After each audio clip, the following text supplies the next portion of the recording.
Bien sûr aussi que je suis pour le vivre ensemble. Je ne suis pas pour que des enfants soient déscolarisés et vivent dans la boue et dans la misère. Mais nous avons des vrais problèmes sanitaires et c'est la raison pour laquelle le démantèlement du camp est effectivement une très bonne nouvelle. Enfin. Est-ce qu'il faut démanteler l'intégralité du camp? C'était ma question. Oui, à terme. Oui, bien sûr, il faut le faire. Il faut pas le faire de façon brutale, mais il faudra le faire. Effectivement, il faudra faire respecter la loi parce qu'il n'y a pas d'autre façon que de vivre ensemble. C'est en respectant ensemble les mêmes lois. Et pour être très clair sur votre position et sur les questions que je pose, les migrants, on les renvoie chez eux, ceux qui ne sont pas éligibles au droit d'asile. Il faut étudier chaque cas, là aussi, il faut être humain et il faut aussi respecter le cadre légal.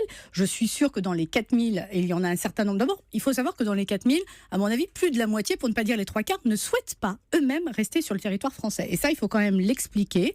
Ils souhaitent tous partir en Grande-Bretagne. Donc, ma question, c'est on en fait quoi? Mais alors, il y a ceux, d'abord, on peut négocier avec la Grande-Bretagne pour un certain nombre d'entre eux. Deuxièmement, il y a ceux qui peuvent être éligibles à rester sur notre territoire. Quant aux autres, ils devront effectivement être reconduits dans leur pays respectif dès lors que l'on a la traçabilité de leur pays. On les renvoie dans leur pays respectif, même si c'est des pays en guerre, même si c'est des pays où la situation est compliquée, on renvoie avec eux les enfants. C'est malheureusement la loi de la République. Ce n'est pas moi qui l'ai fait. Comment vous réagissez quand vous entendez ça?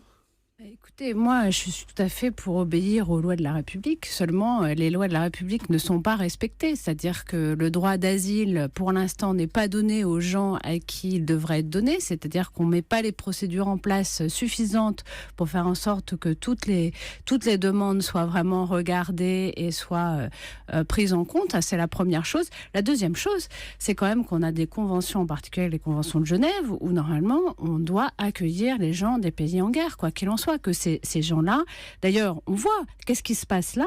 Il se passe que c'est des gens qui sont prêts à mourir plutôt que de revenir chez eux, y compris avec leurs enfants et leurs femmes. Donc moi, ça me rappelle, je vais être cash, mais ça me rappelle la situation de la Seconde Guerre mondiale où, en Allemagne, il n'y avait personne pour accueillir en Europe les Juifs et qu'on les a laissés mourir dans des camps. Excusez-moi, j'y vais directement.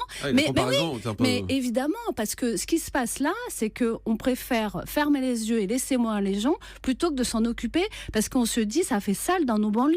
Eh ben non, oui, et ça va nous coûter. Ça nous coûte de l'argent, ça nous coûte du temps.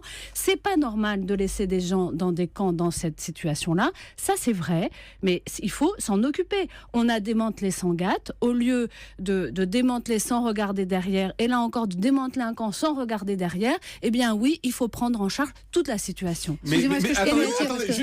Quand Linda Asmani vous dit on les renvoie chez eux, y compris avec les enfants, même si c'est un pays en guerre. Ben voilà, c'est dramatique de dire ça. Mais c'est ils pas ne sont possible. pas tous éligibles à ça. Écoutez, avant de le dire, il faut que tous les cas soient regardés. Mais c'est ce que je dis. Ça n'est pas le cas. Et en plus, quand un pays est en guerre, il est en guerre. Mais ce sont vos amis qui sont au gouvernement, madame. Ce sont vos amis de gauche qui sont au gouvernement avec les Verts désormais. Nos amis et vos amis et tous les amis de la Terre ont fait la même chose.